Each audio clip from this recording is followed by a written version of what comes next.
Halo teman-teman, kembali lagi dengan Kak Yosef belajar matematika jadi mudah dan menyenangkan. Pada video kali ini kita akan belajar membahas soal mengenai refleksi terhadap garis Y sama dengan X dan garis Y sama dengan negatif X.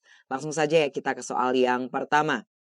Bayangan titik T dengan koordinat negatif 15,10 pada refleksi terhadap garis Y sama dengan negatif X adalah T aksen dengan koordinat D, K. Pertanyaannya, nilai dari D ditambah K adalah, oke, untuk menjawab pertanyaan ini, saya mau ingatkan kepada teman-teman ya. Kalau kita memiliki titik A dengan koordinat X, Y, kemudian akan kita refleksikan terhadap garis Y sama dengan negatif X, maka akan menghasilkan titik A aksen dengan koordinat negatif Y, negatif X. Sehingga kalau tadi di awal kita memiliki titik T dengan koordinat negatif 15,10 yang direfleksikan terhadap garis Y sama dengan negatif X, maka nanti akan menghasilkan koordinat dari T aksennya yaitu X aksen dan Y aksen. Di mana hubungannya bisa kita lihat seperti ini. Untuk koordinat X aksennya sama dengan negatif Y. Negatif Y ya teman-teman. Oke, X aksennya sama dengan negatif dari Y. Y-nya berapa? 10 ya. Berarti negatif dari 10 seperti ini.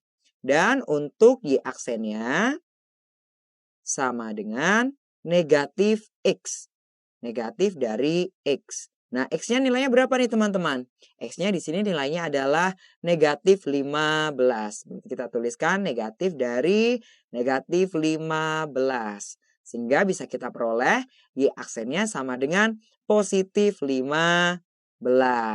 Oke, berarti kita bisa peroleh T aksen koordinatnya X aksen, Y aksen sama dengan, kita tuliskan ya, yaitu negatif 10,15.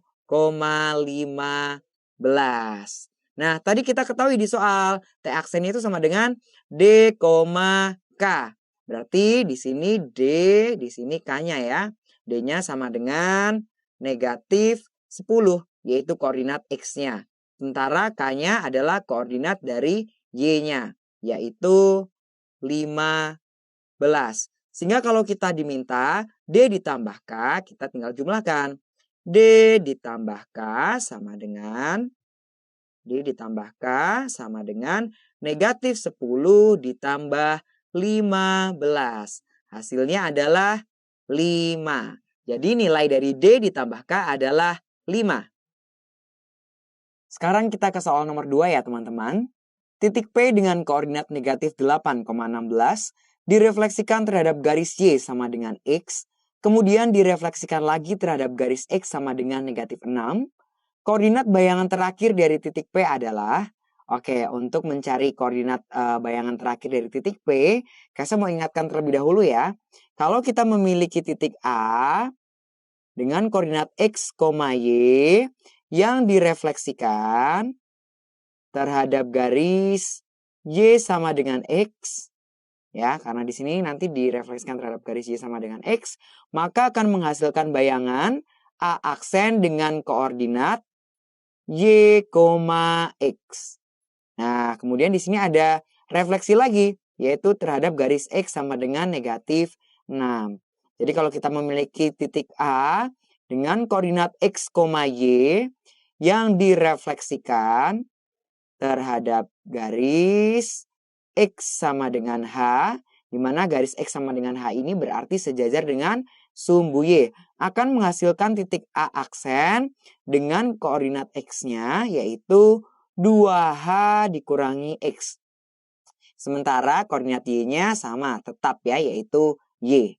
Oke, jadi kalau di awal kita memiliki titik P dengan koordinat negatif 8,16, mula-mula akan kita refleksikan terhadap garis Y sama dengan X. Maka menghasilkan titik P aksen dengan koordinat X aksen, Y aksen, di mana X aksennya ini sama dengan Y. Ya.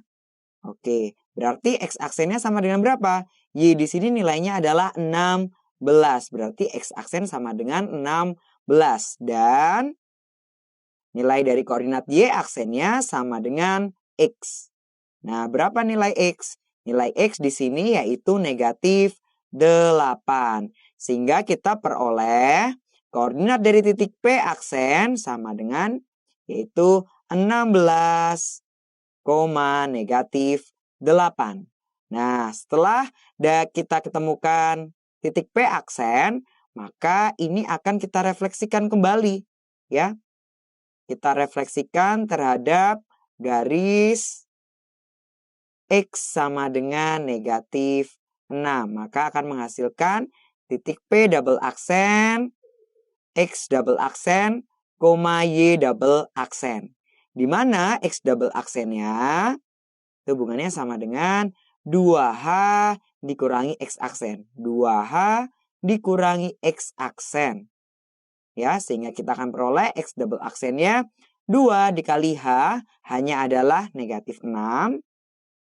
Dikurangi dengan X aksen. X aksennya dalam hal ini adalah 16. Sehingga kita akan punya X double aksen sama dengan 2 dikali negatif 6 sama dengan negatif 12 dikurangi 16. Sehingga kita akan punya X double aksennya sama dengan negatif 12 dikurangi 16, negatif 28. Nah, kemudian Y double aksennya sama dengan Y aksen. Dalam hal ini Y aksennya bernilai negatif 8. Oke, berarti koordinat bayangan terakhir dari titik P adalah P double aksen dengan koordinat X-nya negatif 28, koordinat Y aksennya adalah negatif 8. Jadi ini ya teman-teman jawabannya. Nah, setelah ini masih ada latihan soal yang menanti teman-teman. Jangan lupa untuk dikerjakan. Tetap semangat dan sampai jumpa dengan Kak Yosef di video selanjutnya. Dadah!